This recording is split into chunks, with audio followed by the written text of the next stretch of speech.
The Jets are looking for new leadership, and if they promote internally, I think the Jets might be making a mistake. We'll talk about why on tonight's episode of Locked On Winnipeg Jets.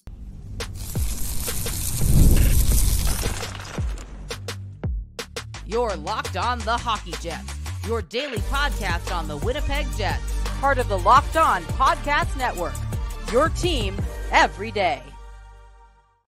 Hey friends, and welcome to tonight's episode of Locked On Winnipeg Jets, part of the Locked On Podcast Network, your team every day. I'm your host, Harrison Lee, an avid Winnipeg Jets fan and an online blogger. You can follow me on Twitter at HLivingLoco and at LO_Winnipeg Jets.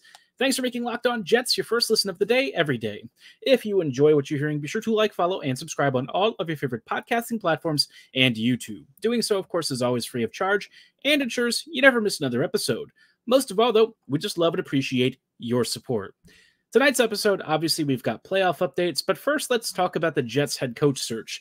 Winnipeg is obviously being linked to any number of coaches out there. A lot of coaches are currently in talks with other teams, and I think from the Jets' perspective, you know, this is a weird time to be a Winnipeg fan.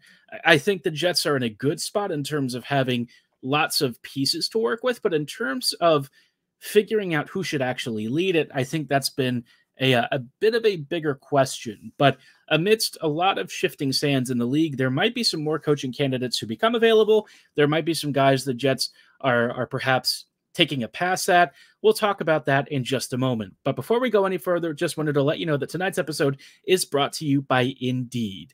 There's no I in team, but there is one in Indeed, and that's the hiring platform you need to build yours. Start hiring now with a $75 sponsored job credit to upgrade your job post at Indeed.com/lockedon. Terms and conditions apply. Need to hire? You need Indeed. Now, like I said, for the Jets, hiring a head coach, speaking of Indeed, right?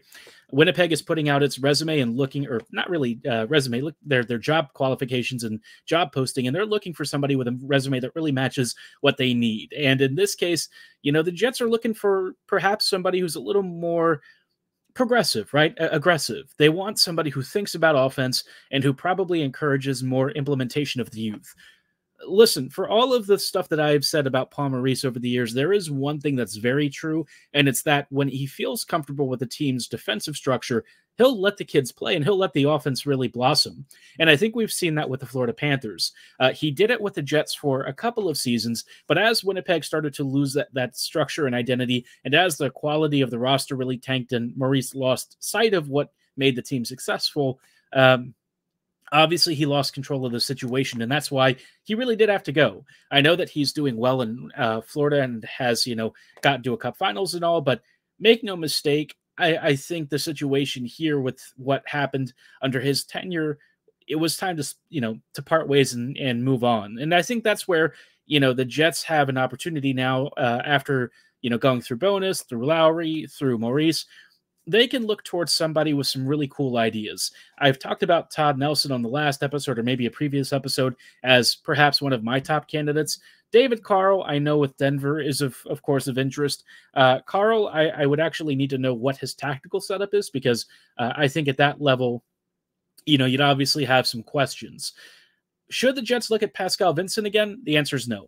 Vincent, has apparently kind of fallen off the wagon since leaving Winnipeg. Whatever he's doing over with Columbus has really not been great. And I know, look, the Jackets have a bad roster. No one's going to try and paper over a turd, right? You can't really dress up a pig. But in this case, I think Vincent is also helping to cause even more problems for the team. So in that respect, I think I could take a hard pass on bringing him back.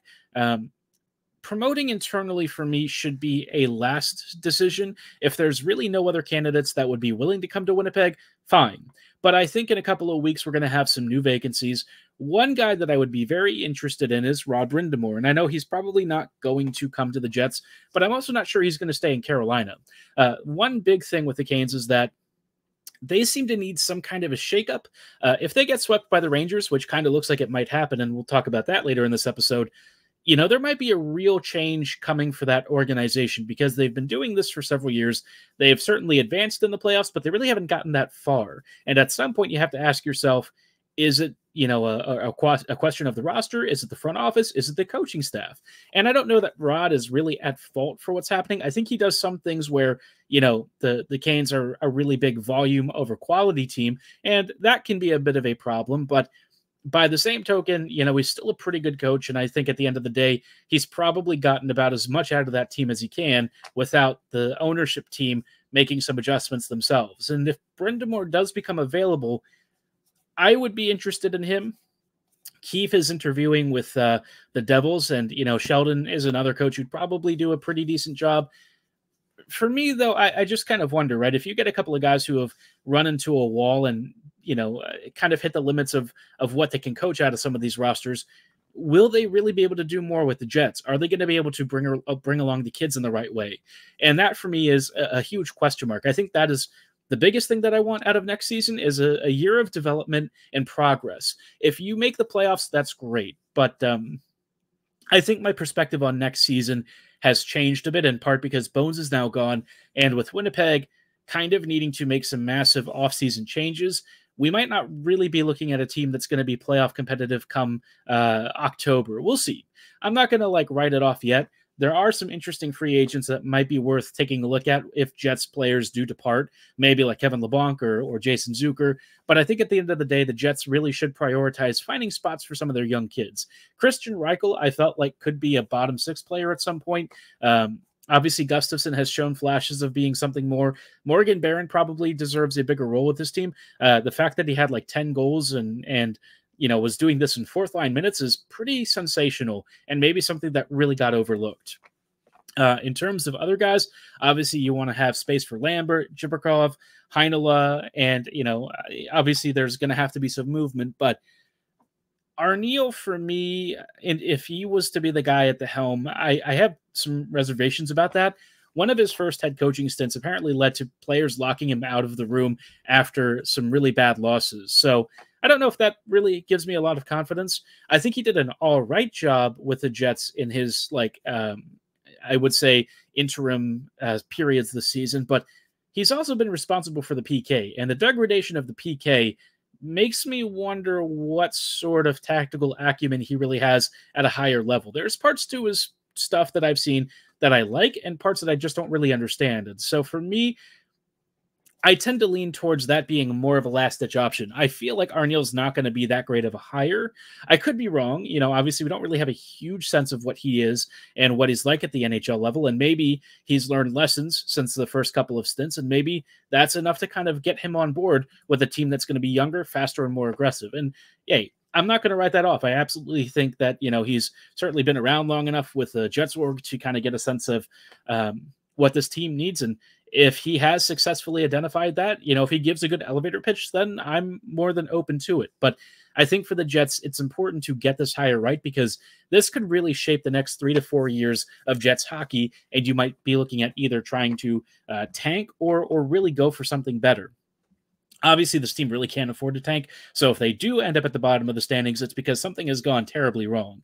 But otherwise, I expect the Jets to be in the mix for playoff seeding over the next few years. But if they really want to push further, if they really want to get the most out of it, they have got to start incorporating the youth. And that's going to take a good coach who's comfortable with some growth and risks. There are going to be mistakes. There will be some growing pains. And at some point, the coaching staff's just going to have to say, all right, fair enough. Let's go and see what happens. But we'll have to wait for a bit until we start to get a clearer idea of who the Jets are targeting. I, have seen plenty of lists out there, but we're still in the very early stages. And honestly, I don't even know if the Jets have gone through the interview process yet, but maybe they have. We will find out soon enough. In just a little bit, I kind of want to change gears and talk about some of the recent playoff games and stuff. Obviously, it's been very back and forth for a lot of teams, but we are starting to crystallize a few images of which teams are for real and which teams might be pretenders. Before we dive into the Eastern Conference playoffs, I just wanted to let you know about our friends and partners at Policygenius. Policygenius is the company's leading online insurance marketplace. It saves you time and money so you can provide your family with a financial safety net starting today. With Policygenius, you can find life insurance policies that start at just $292 per year for $1 million of coverage. Some options offer same-day approval and avoid unnecessary medical exams. As somebody who has unfortunately had to go through some recent medical procedures thanks to bad life decisions in a mosh pit. Well, you get the idea. Health insurance is really important, and when you really have to prepare for the absolute worst, life insurance is a must. And I know for those of you who don't really know what policies are and what some of the jargon means, you need somebody to help you sort through all these options and find the best plan that works for you. Policygenius is convenient and time-saving. They help you compare options from top companies, and their team of licensed experts is on hand to talk you through all of it. You can easily compare quotes from America's top insurers in just a few clicks to find your lowest price. Check life insurance off your to-do list in no time with Policygenius. Head to policygenius.com/LockedOnNHL or click the link in the description to get your free life insurance quotes and see how much you could save. That's policygenius.com/LockedOnNHL. Hey, friends, and welcome back to this episode of Locked On Winnipeg Jets, part of the Locked On Podcast Network, your team every day. Every day, thank you so much for rejoining us on tonight's episode as we are just walking through some, head coaching thoughts. Relatively brief episode tonight, but obviously for the playoffs, we've seen some pretty crazy stuff, and I wanted to talk about both the Eastern and Western Conference races as we continue to get a better sense of which teams are truly competitors and which ones may not be. Before we dive into the East, though, just wanted to let you know that there is a cool thing for all of you Fox Sports and ESPN watchers. If you have to turn down the volume because it's too much shouting, you should make the switch to Locked On Sports Today, a free 24/7 streaming channel programmed for you every day to bring you the biggest stories in sports without all the screaming. Locked On Sports Today brings you can't-miss analysis, opinions, and news streaming 24/7 on YouTube or the free Amazon Fire TV channels app. Follow Locked On Sports Today, part of the Locked On Podcast Network, your team every day. Now, like I said, the Eastern Conference playoffs have been interesting, to say the least.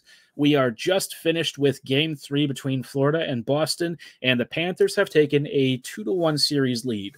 I think in a lot of ways, after that first goal explosion from the Bruins, the next couple of games have decidedly looked in favor of the Panthers, and I think that's a pretty accurate reflection.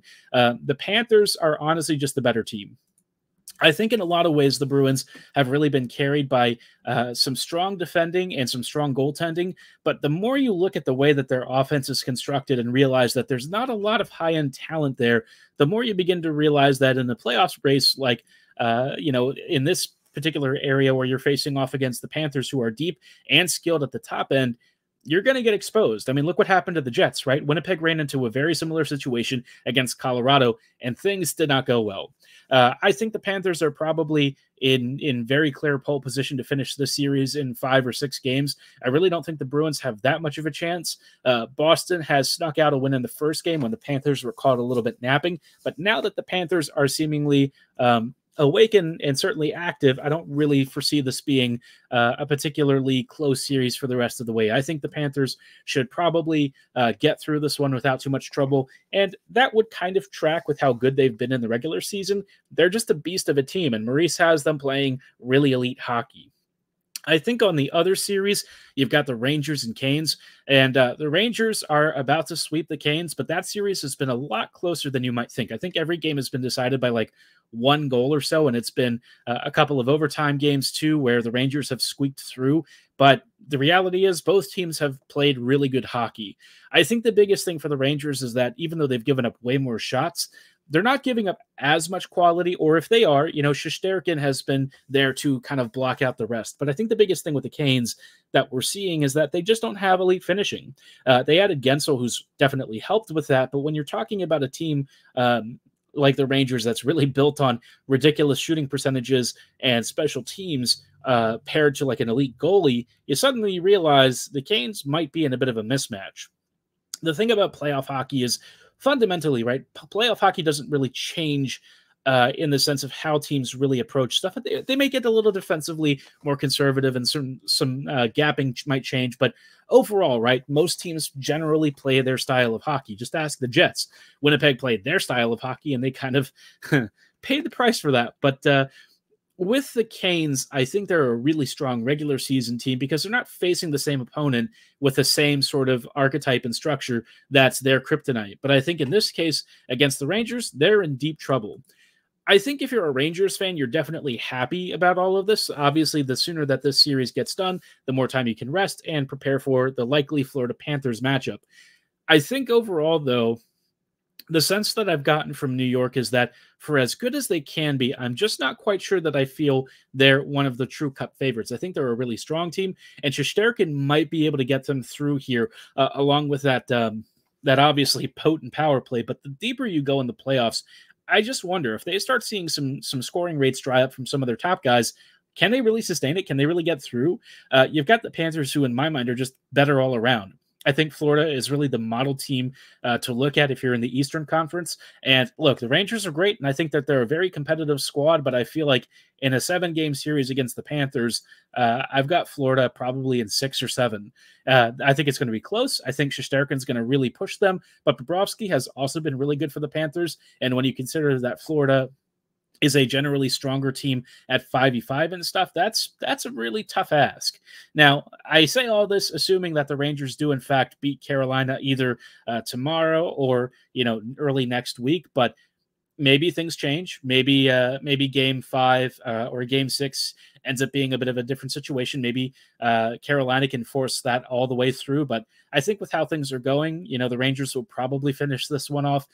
They've seemingly had every answer to what the Canes have thrown at them. And with Shesterkin playing at such an elite level, sweeping this series wouldn't be out of the question. Would it be a little bit surprising? Perhaps. I think the Canes getting swept is a little more out of the ordinary than you'd probably want to admit. But I mean, let's be real, right? The Canes have had playoff issues for years, and they continue to have some of these same overarching problems. So something to keep in mind. But I mean, that doesn't really mean that I'm not interested in Brind'Amour at some point. I think if the Canes do get swept and he gets fired, I think the Jets should absolutely be taking a look at his resume and considering him, because he would be a really good coach, and maybe the Jets roster would be more suited to what he needs. But obviously, the Canes are likely to try and retain him unless something really shocking happens. I would say between the Eastern and Western conferences, it's definitely the West where the playoffs continue to be the most exciting. Not that it's not exciting in the East, but I think if you're looking at the closeness of those series, there's only one that's really all that interesting. Out West, it's just chaos. We'll get to the Western Conference picture in just a moment. Before we go any further, though, I do want to shout out our friends and partners at Indeed. There's no I in team, but there is one in Indeed, and that's the hiring platform you need to build yours. When you're hiring, you need Indeed. Indeed is the hiring platform where you can attract, interview, and hire all in one place. Instead of spending hours on multiple job sites searching for candidates with the right skills, Indeed's a powerful hiring platform that can help you do it all. We streamline hiring with powerful tools that help you find matched candidates. As somebody who has actually used Indeed myself when I was looking for work, I can personally attest to it being very convenient, very straightforward, and all of their forms and documents allowed you to really build your candidate profile so that it was a lot easier to find jobs that are actually relevant to you. I highly recommend it.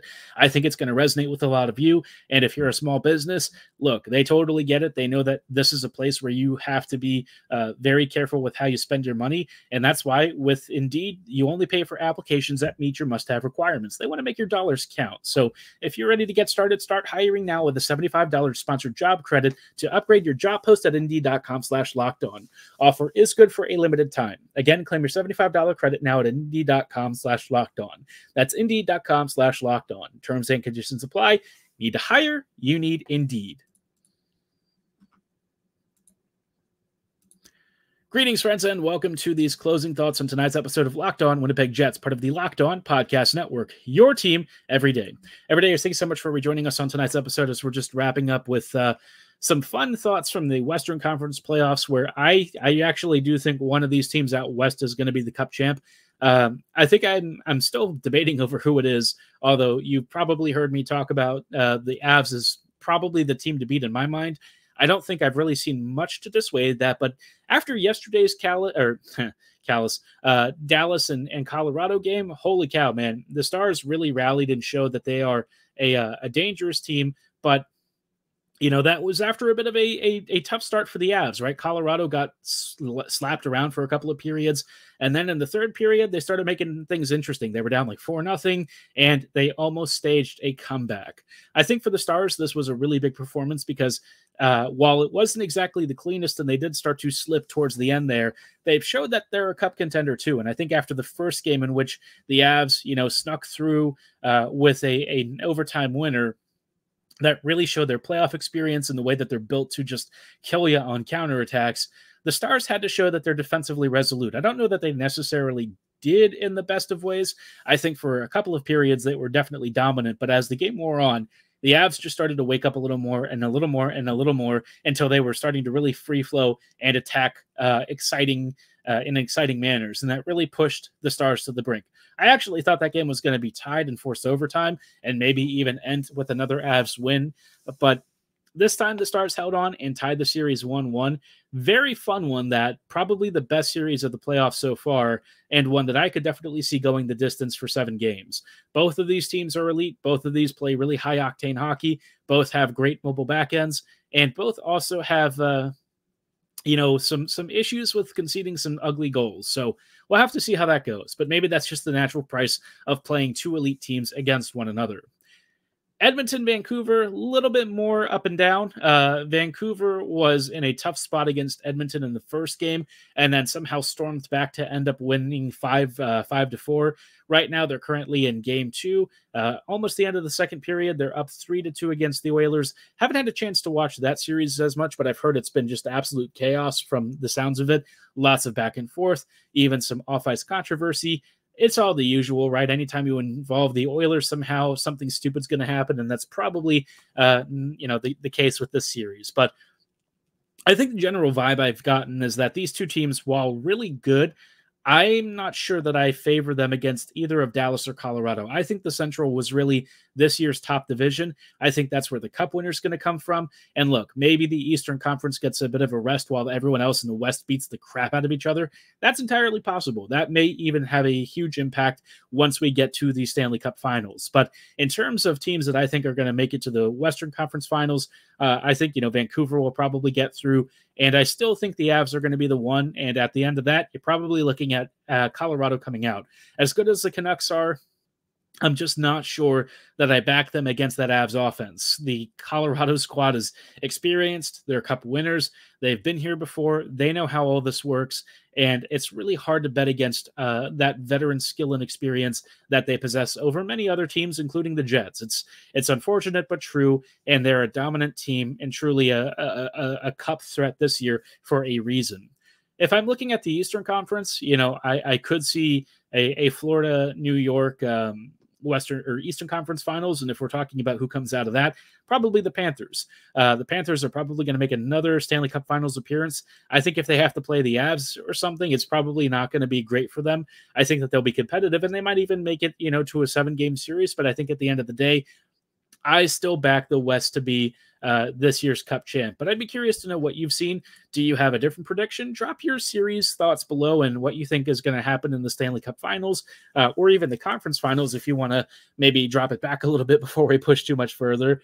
Obviously, it's been exciting. As a neutral, I haven't really cared about watching playoff hockey until recently. So, the past few years, like the Jets playoffs I'd watch and they were okay, right? But I didn't really feel all that excited to watch playoff hockey. I think this year energized me to watch it in a way that I haven't felt in years. So if the Jets do nothing else, they at least got me back into enjoying playoff hockey once again. So we'll see how that goes. But, for the Jets, I guess if you're trying to figure out rooting interests, maybe the Rangers because of Blake Wheeler.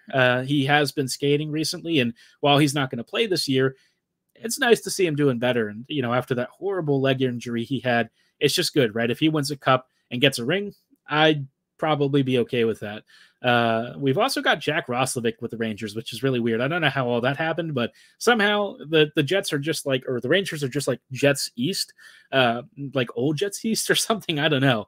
It's like Jets 3.0, I guess. Who even knows? But it's funny that we keep sending players there and somehow they end up as Rangers. So, yeah, let me know who you're rooting for in the playoffs out of all the teams that are remaining. Drop your favorite picks or maybe some stuff that you want to talk about for a future episode. We'll have one episode this weekend. I might talk a little bit more about some of the off-season situations and maybe even grade player performances this year. I know I did that earlier, but I think now that we have a full kind of summation, we'll probably talk a little bit more about the rentals. And, I've kind of advocated against bringing back a couple of those guys, but maybe I'll also do a case where they should sign them, right? We'll talk about what happens if the Jets do bring those guys back, and that's probably looking to be a Sunday episode. So stay tuned for that. But for tonight's episode, that is going to be all the time that we have. I thank you so much for making Locked On Jets your first listen of the day every day. We'll see you back here later this weekend for even more Jets coverage, so don't go anywhere. Have a great night, and as always, go Jets go.